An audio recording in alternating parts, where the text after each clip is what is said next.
Bienvenue sur le tutoriel concernant notre section Pop-up Spin disponible sur le pack Master Plus du Phantom Theme. Pour pouvoir l'ajouter, rendez-vous tout d'abord dans les paramètres section, puis descendez tout en bas dans le groupe Pop-up, ajoutez une section Pop-up Roulette.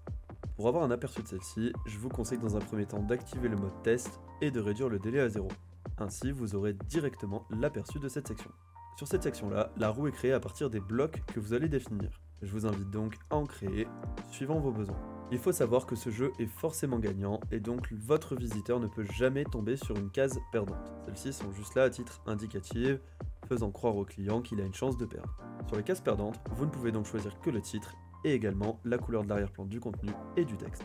Sur les cases gagnantes, même chose, mais en plus vous pouvez choisir soit un code promo si jamais celui-ci tombe sur cette case, ou alors offrir un produit gratuit que vous aurez d'ores et déjà défini dans vos réductions automatiques. Vous pouvez ensuite définir la probabilité de tomber sur cette option, la fonction étant affichée juste en dessous, et ensuite le texte de récompense si jamais votre client tombe sur cette récompense. À savoir que vous pouvez ajouter du code HTML pour styliser cette réponse.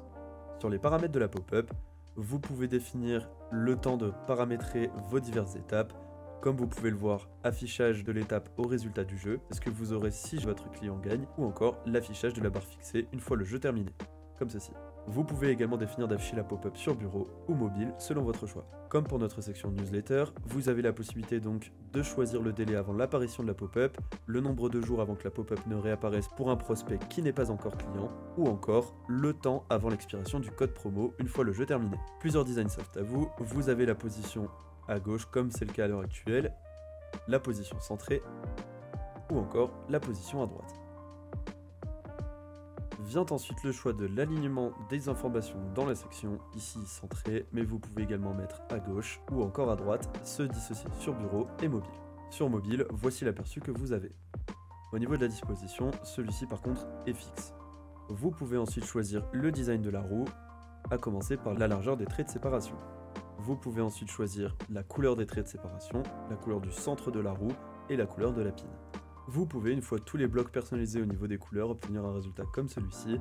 Ensuite, vous pouvez personnaliser les textes qui se trouvent juste ici sur la première partie du jeu, à savoir le titre, le texte d'introduction ainsi que les règles. Vous pouvez, si vous le souhaitez, choisir une image d'arrière-plan, le logo au centre de la roue et également une bannière si vous le souhaitez. En ce qui concerne les paramètres du formulaire mail, vous pouvez choisir le style, la balise associée au client une fois celui-ci enregistré, et également le fait de demander le prénom et le nom. Ensuite, vous pouvez choisir d'afficher une barre de progression, choisir le pourcentage rempli, l'arrière-plan du contenu et le texte associé. En ce qui concerne les couleurs, vous pouvez choisir l'arrière-plan global de votre section, l'arrière-plan de la colonne texte et la couleur du texte. De même pour la partie de l'affichage du code promo ou encore la barre fixe en bas du jeu. Une préconisation est tout de même à noter, il faut savoir que Shopify active par défaut le formulaire reCAPTCHA sur les formulaires newsletter. Malheureusement, cela vient très régulièrement parasiter le jeu, et afin que celui-ci puisse se dérouler en bonne et due forme, voici la manipulation à suivre. Sur le back-office Shopify, rendez-vous tout d'abord dans Boutique en ligne, puis dans Préférences.